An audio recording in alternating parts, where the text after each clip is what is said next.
Magandang hapon ng Thursday. Welcome sa Lotto Result Today PH. Narito ang mga resulta para sa 2 p.m. draw, June 4, 2026.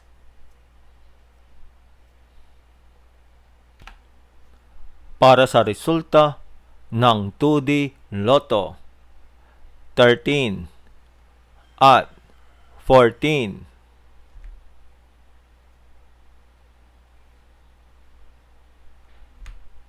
Heto naman ang summary ng resulta ng 2D Lotto kahapon.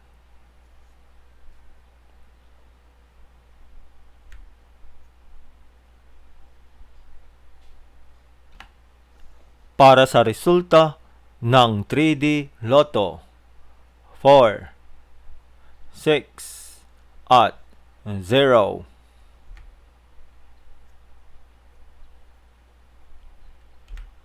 Heto naman ang summary ng resulta ng 3D Lotto kahapon.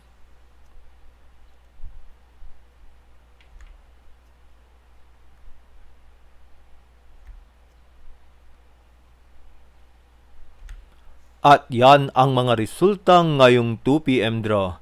Para lagi kang updated sa mga Lotto draw result, mag-like and subscribe. Maraming salamat sa panonood.